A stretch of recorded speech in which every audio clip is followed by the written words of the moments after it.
What's up, Zelda fans? This is Hyper Paradox, and welcome back to Let's Play The Legend of Zelda Link's Awakening.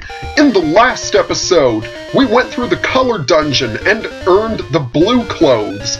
In this episode, we're going to make a little bit more progress and get some more items before we go to the 5th dungeon. Starting with going into this house. Because if you remember, we have a letter to deliver to Mr. Right. What's this? A letter for me? Well, it might be hard to read it, given that bird is standing in front of you. The letter came with a photograph. And it's a photograph of Princess Peach! Except apparently in this universe, she's named Christine. She's so beautiful. I must give you something for your trouble. Well, it looks like all I have is this broom. How will that be? That'll be fine, I guess. And you got a broom as your reward from Mr. Right, but that photo was not of... Clever, Nintendo. Very, very clever. Now, if we go up here in this cave, we notice there's a chest in here, and it contains 20 rupees. And we also have another chest in here, one that has a skull in front of it. So, off with you! And we get 50 more rupees. And yes, that is enough. That is 980 rupees. Which is a number that we are going to need. So we'll want to head back down to Mabe Village.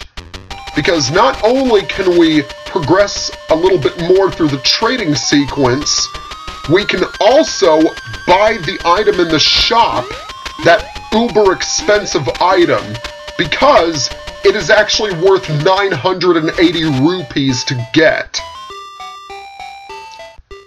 So we want to go down here to Mr. Ulrira's house and talk to the granny here.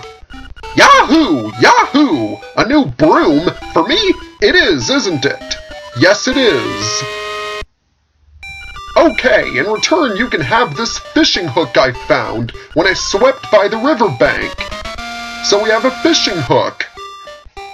And we exchange the broom for a fishing hook. What will the fishing hook become? Let me guess. A peanut butter and jelly sandwich. Wishful thinking, I know. But we can actually go right up here to the shop. And is that what I think it is? Yes! It is a bow and arrow set that is only 980 rupees. Expensive, but oh, is it worth it? The bow, in my opinion, is easily one of the strongest items in the game, because there are quite a few enemies who ordinarily it would take 3 or 4 multiple sword strikes. 1 or 2 arrows will do those enemies in. And I believe this was actually the first... This was the only... No, actually it was not the only handheld to feature the bow and... It was not the only handheld Zelda game to feature the bow and arrow, because I know the Minish Cap had it. So, corrected myself a little bit there. But anyway, we're here on Taranbo Shores because there is actually another collectible we can obtain. Well, it's not a collectible, but it's more of an upgrade. And we want to go near the ghost's house in order to do it. By the way, I have to check. Did I get the secret seashell in here? No, I didn't. Okay. Remember when he said, when you brought him back to the grave, he said there was a prize in his house. That is the prize, a secret seashell. And we actually have 15 secret seashells, only 5 more before we can get the prize. And we have to jump over this pit, and we'll want to go, not down there, but right over here. We want to equip the Rock's Feather, jump and slash the bush. You will fall down, but now you have a space to land on. And we'll want to head down here and progress through the path. which we can now access because we have the flippers. And it is right in here. And this should look familiar. Yes, this is the second layer of the Mad Batter. So let's throw in some magic powder and see what he has to say. Hey kid, you woke me up from a fine nap. Thanks a lot. But now I'll get my revenge. Are you ready? Yes. Okay, I'll let you carry more bombs. Are you ready? Sure. You deserve it. Now look at all that junk you have to carry. Ha! Take care. See you again. And now, as you can see, we can now carry 60 bombs, which is quite helpful. Yeah. Oh no, I don't think the Mad Batter is a very bad guy anyway. Crazy, sure, but he's proven to be invariably helpful. Alright, so now that we have that taken care of, we can go out into Martha's Bay and get another secret seashell. That brings our total to 16, which is quite nice. 16 is very nice, too. Whoa! Excuse me, sir, but didn't your mother ever tell you that throwing bombs on people is rude? Monsters these days, they just have no sense of respect.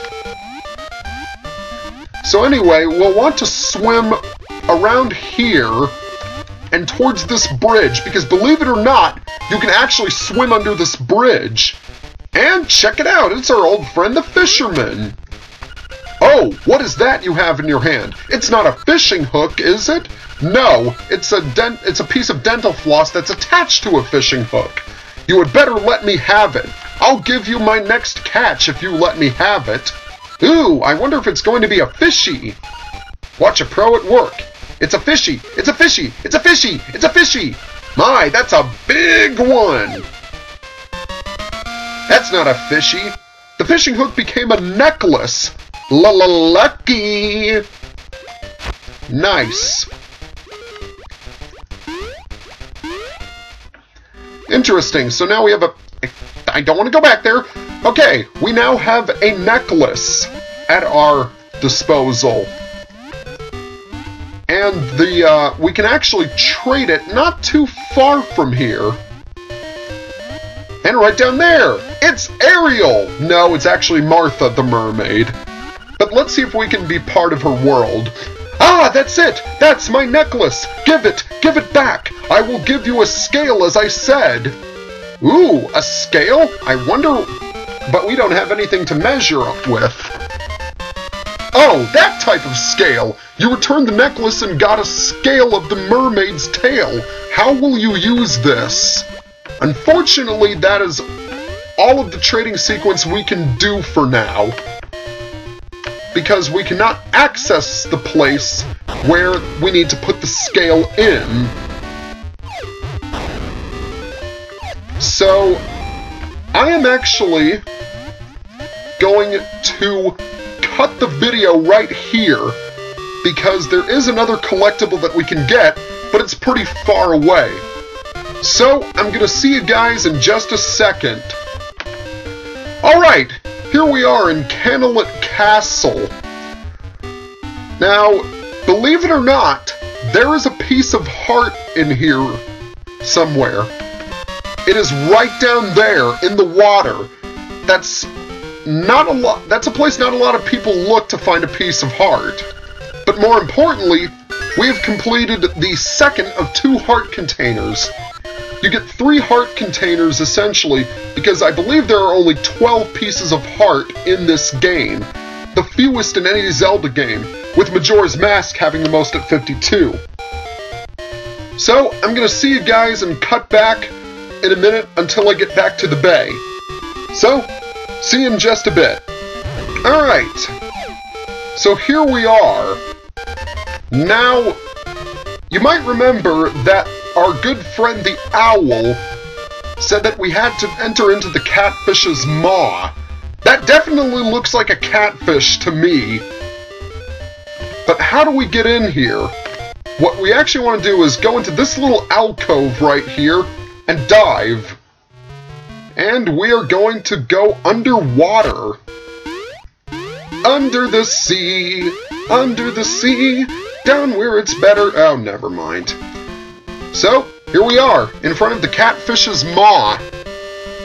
So, I'm actually going to I'm going to end the video right here. Next time on Let's Play The Legend of Zelda Link's Awakening, we are going to enter the catfish's maw, the 5th dungeon of the game. So, if you like my videos, comment below, give me a like, or hit the subscribe button and subscribe to my channel. For now, this is Hyper Paradox, signing off.